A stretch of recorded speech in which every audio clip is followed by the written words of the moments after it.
عمرك فتحت منتج وبعد يومين 3 لقيته باظ أو ريحته اتغيّرت أو طعمه بقى غريب؟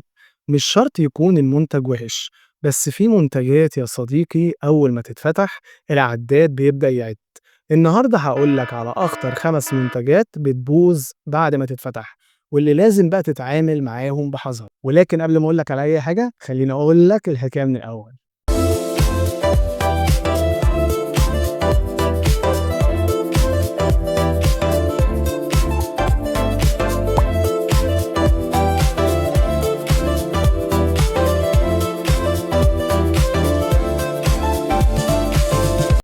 السلام عليكم، أنا أحمد جمال ودي قناتي اللي بتتكلم عن الريتيل، عالم الشراء وإزاي بقى بنفهم سلوك العميل وأهم النصايح اللي بتخلي تجربتك في الهايبر والمولات أذكى بكتير.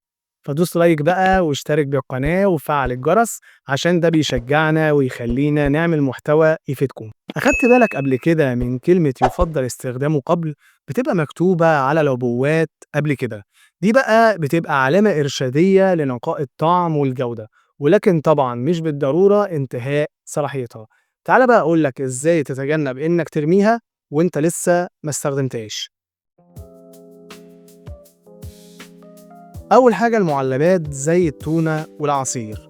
المعلبات بتسوق ليها كمنتجات دايمة، لكن بعد الفتح بتبدأ تتفاعل مع الهواء وتبدأ تخسر جودتها. التونة بعد الفتح كارثة لو اتهملت، لو فتحتها وسبتها بره بتجمع بكتيريا بسرعة جدا. ده بقى ليه؟ لأن في غلطة ناس كتير بتعملها، بيفتحوا العلبة وياكلوا نصها ويسيبوا الباقي فيها في التلاجة، وده طبعا غلط جدا لأن المعدن بيتفاعل مع الهواء والرطوبة وكمان الزيت بيتأكسد، وده بقى بيبوظ التونة بسرعة جدا.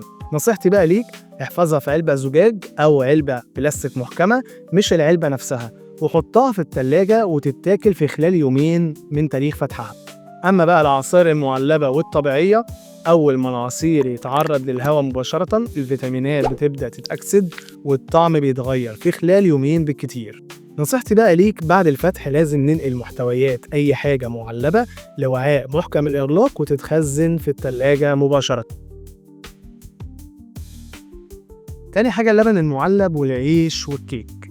اللبن واحد من أسرع المنتجات اللي بتتأثر بعد الفتح، حتى لو محطوط في التلاجة بيبدأ بقى يتفاعل مع الهواء والبكتيريا، يعني بعد 3 أيام كده خلاص. هتلاقي بقى الشركات كاتبة على العبوة يفضل استهلاكه في خلال 3 أيام، وخصوصا لو نوع UHT اللي بيكون معقم بس مش محصن بعد الفتح.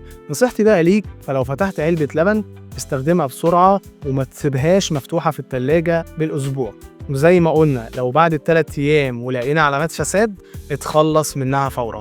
أما بقى العيش والكيك بيبوظوا بسبب الرطوبة والعفن. أول ما الهواء يدخل الكيس البكتيريا بتبدأ شغلها، يعني بعد 3 أو 5 أيام العفن ممكن يظهر. عشان كده لو اشتريت كيك أو عيش قسمه وحطه في الفريزر، كل مرة طلع الكمية اللي هتستهلكها بس. يا ريت بقى تدعمنا بلايك عشان ده بيخلي محتوانا يوصل لعدد أكبر من المشاهدين. تالت حاجة هي البطاطس المقلية أو الشيبسي المفتوح، بيبقوا ممتازين في البداية لكن بعد الفتح بيبدأوا يفقدوا الطعم والقرمشة. الهواء بيؤدي لتلف الزيت وبالتالي المنتج بيفسد بسرعة. نصيحتي بقى ليك، الحفظ الجيد في أكياس محكمة وداخل علب مغلقة هو الحل، لكن بعد فترة لازم تستهلكها. رابع حاجة الأجبان الطرية زي الفيتا والموتزاريلا والمخلل. الأجبان دي أكتر منتجات بتتلوث بسرعة بعد الفتح لأن فيها نسبة رطوبة عالية جدا. نصيحتي بقى ليك، خليها في علب محكمة وما تسيبهاش مكشوفة جوه التلاجة، وبمجرد ما الريحة أو اللون يتغيروا ارميها فورا.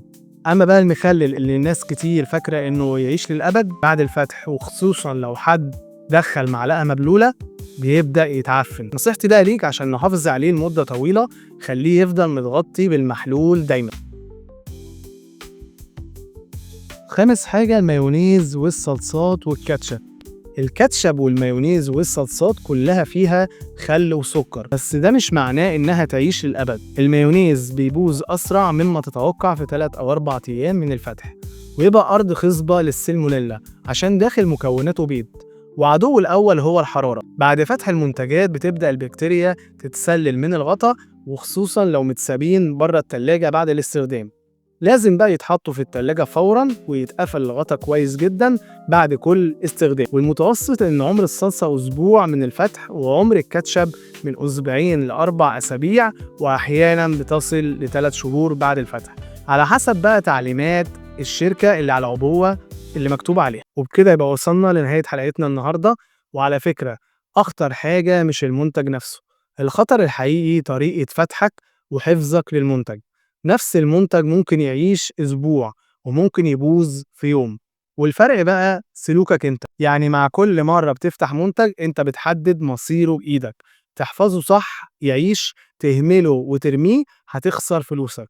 قولي بقى في الكومنتات ايه اكتر منتج اتفاجئت انه باظ بسرعة. ولو عجبتك الحلقة دوس لايك بقى واشترك في القناة وفعل الجرس، عشان المرة الجاية هقولك ازاي بيتم استخدام الألوان في السوبر ماركت والتجزئة وتأثيرها على قرارات الشراء اللي بتضحك علينا. وافتكر بقى دايما، هنا مش بنبيع لك منتج، لا احنا بنبيع لك وعي عن تجارة التجزئة. أشوفكم في الحلقة اللي جاية، مع السلامة.